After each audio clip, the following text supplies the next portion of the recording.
السلام علیکم ورحمۃ اللہ وبرکاتہ۔ 12 ربیع الاول نبی اکرم صلی اللہ تعالیٰ علیہ وسلم کی تاریخ وصال ہے، لیکن تاریخ ولادت کہاں سے ثابت ہے؟ علامہ صاحب یہ جو انہوں نے سوال کیا ہے میں اس میں کچھ شامل کرنا چاہتا ہوں۔ لوگ یہ کہتے ہیں بعض لوگ کہ بھائی اعلیٰ حضرت تو 12 کو نہیں مانتے تھے، تو حقائق کیا ہیں؟ میں چاہوں گا آج ناظرین کے سامنے واضح ہو جائے کہ 12 ربیع الاول تاریخ وفات ہے یا تاریخ ولادت ہے، اس بارے میں شاذ۔ بسم اللہ الرحمن الرحیم۔ دراصل یہ 3 سوال اکٹھے ہو گئے ہیں، سبحان اللہ، اور میں چاہوں گا کہ ذرا اختصار کے ساتھ ان کے جواب دے عطا دوں۔ ہو جائے۔ 12 ربیع الاول شریف آقا کریم صلی اللہ علیہ وآلہ وسلم آپ کی تاریخ وصال ہے، لیکن جب تاریخ ولادت کی بات آتی ہے نا تو کچھ لوگ اٹک جاتے ہیں، جھٹک جاتے ہیں اور لٹک جاتے ہیں۔ حقیقت یہ ہے کہ جن کی طرف سے یہ اعتراض ہے نا، میرے بیٹے آپ ان سے پوچھیں کہ آپ کا سب سے بڑا امام جس کو آپ علامہ ابن کثیر کہتے ہیں، ذرا اس کی تاریخ ابن کثیر جس کو البدایہ والنہایہ کہتے ہیں، اس میں دیکھیں کیا لکھا ہوا ہے۔ چلو ہماری نہیں ماننی تو کم از کم اپنے جو بڑے ہوتے ہیں، ساڈی پنجابی کہندے نے بھی نیاڑیاں دی نہیں مننی، ابے دی تے مان لو نا، کم از کم ان کو دیکھ لینا کہ انہوں نے کیا لکھا ہے۔ ویسے اللہ کے فضل سے چونکہ یہ وقت کے دامن میں گنجائش بہت تھوڑی ہوتی ہے، لیکن درجن بھر سے زائد حوالہ جات فقیر دے سکتا ہے اللہ کے فضل سے۔ سبحان اللہ، سمجھ آ رہی ہے میری بات کی؟ اچھا، یہ بات تو یہاں تک کہ تاریخ ولادت آپ کی جو ہے یہ 12 ہے۔ جہاں تک سیدی اعلیٰ حضرت صاحب رحمت اللہ تعالی علیہ آپ پر بات کی جاتی ہے نا، جی اصل میں اعلیٰ حضرت اگر نہیں مانتے 12 کو تو میرا پہلا سوال یہ، پھر وہ مانتے کیا ہیں؟ کہتے ہیں وہ 8 کو مانتے ہیں، تو میں نے کہا آپ 8 کو کر لو، کرو تو صحیح نا، کرو تو صحیح۔ اصل بات یہ ہے، لیکن ادھر نہیں آنا، وہ تمہارے اعلیٰ حضرت نے یہ کہہ دیا ہے۔ میں نے کہا میرے اعلیٰ حضرت نے جو کہا ہے تو وہ بابا میرا ہے تو سمجھوں گا بھی تو میں نا، کہ میرے بزرگ نے کیا کہا ہے، میرے باپ نے کیا کہا ہے، میرے تاجدار نے کیا کہا ہے، آپ کو کیا لگے باقی مسائل میں بھی اعلیٰ حضرت کو دیکھ لو کہ میرے اعلیٰ حضرت نے کیا کہا ہے۔ لیکن جہاں تک اس سوال کا جواب ہے تو سیدی اعلیٰ صاحب نے کیا کہا ہے میں آپ کے سامنے، یہ ہمارے بزرگوں کی جو تاریخ ولادت و وفات و شہادت ہوتی نا، اس میں عمومی طور پر کچھ اقوال ہوتے ہیں، اور اس میں کوئی حرج کی بات بھی نہیں ہے۔ بسا اوقات وہ اقوال چاند کی تاریخ کے اعتبار سے کچھ شمار کرتے ہیں، کچھ یہ دیسی مہینوں کے اعتبار سے ہوتا ہے، کچھ یہ انگریزی مہینوں کے اعتبار سے ہوتا ہے، لیکن وہ لکھنے والے بسا اوقات خلط ملط کر بیٹھتے، کوئی مسئلہ نہیں ہے اس میں، کوئی ہم کہتے ہیں جب جی چاہے تم حضور کا میلاد کر لو۔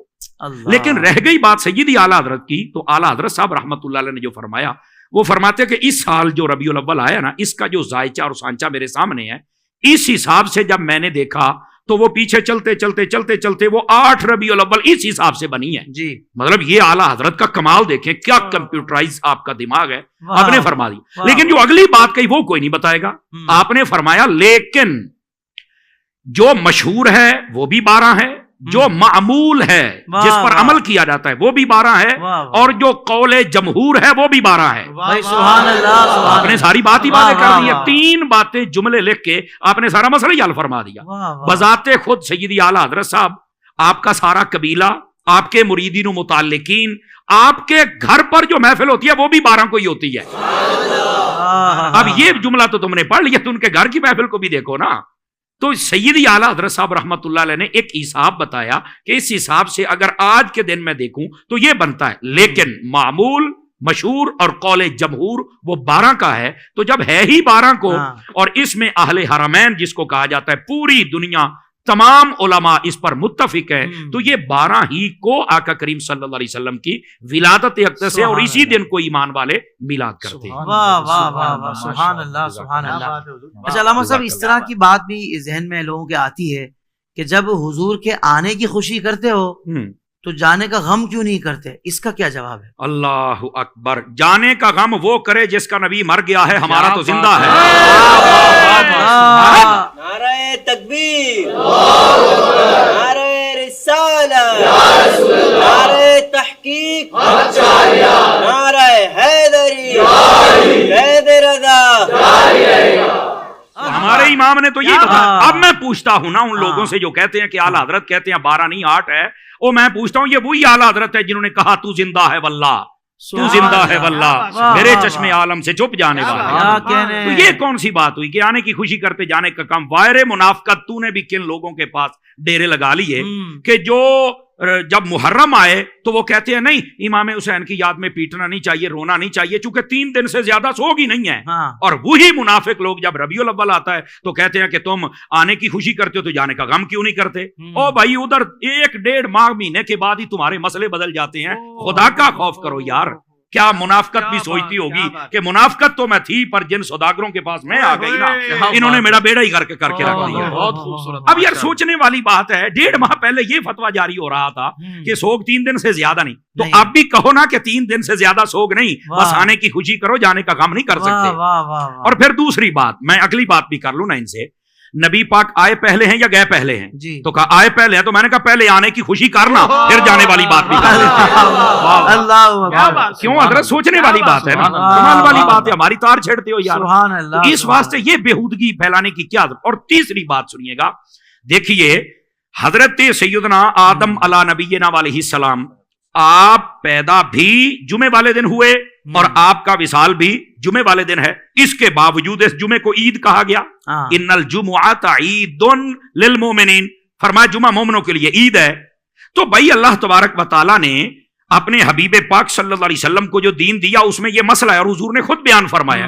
تو کیا نبی پاک علیہ السلام کو نہیں پتا تھا کہ وہی دن اگر تاریخ ولادت ہو، تاریخ وفات ہو، تو آنے کی خوشی کے ساتھ جانے کا غم بھی ہونا چاہیے؟ تو یہ آج تک کے لیے عید کیوں ہے؟ آدم علیہ السلام جس دن آئیں جائیں وہ آج تک عید کا دن رہے، وہاں سوگ کا نام تک نہیں ہے. تو جس دن آدم سمیت سارے نبیوں کے امام آئے اس دن سوگ کہاں سے آ گیا؟ اس دن بھی یہ عید ہی ہے اور خوشی ہی ہے. اللہ. تو یہ دوسری بات. اور تیسری بات سمجھنے والی ہے، میرے آقا کریم علیہ السلام نے فرما دیا حیاتی خیر لکم و مماتی خیر لکم، فرمایا میرا تمہارے درمیان رہنا بھی بہتر ہے، پردہ کر جانا بھی بہتر ہے. تو پوچھا کہ جب تک آپ ہیں تب تک تو بہتر ہے، قرآن آ رہا ہے، وحی آ رہی ہے، آپ کا چہرہ دیکھا جا رہا ہے، صحابی بن رہے ہیں، برکات ہی برکات ہیں، تو جب آپ پردہ کر جائیں گے تب کیسے بہتر ہے؟ تو فرمایا میں اپنی جب قبر میں جاؤں گا تو وہاں پر تمہارے اعمال مجھ پر پیش کیے جائیں گے. اگر تمہارے اعمال اچھے ہوئے تو اللہ کا شکر ادا کروں گا، اگر تمہارے اعمال میں کچھ کمی کوتاہی و خامی ہوئی تو اللہ سے تمہارے لیے استغفار کروں گا. تو میں نے کہا جو نبی قبر میں بھی تمہارے لیے خیر مانگ رہا ہے اس کا میلاد بنتا، پھر ماتم تو نہیں نہ بنتا. سمجھ آ رہی ہے جی؟ تو سبحان اللہ. یہ اللہ آپ کا بھلا فرمائے. اور ناظرین تو آج بڑے جوش میں بیٹھے ہوئے ہیں. وہ میں کہتا ہوں یار سوچنے کی بات ہے کہ محبوب پاک صلی اللہ علیہ وسلم کے جانے کا غم کیسے کروں؟ وہ تو قبر میں بھی مجھے غمگین نہیں ہونے دیتے، میں کیسے غم کروں؟ مجھے بتاؤ. اصل یہ مسئلہ ہے، بس اللہ سمجھنے کی توفیق دے. سبحان اللہ.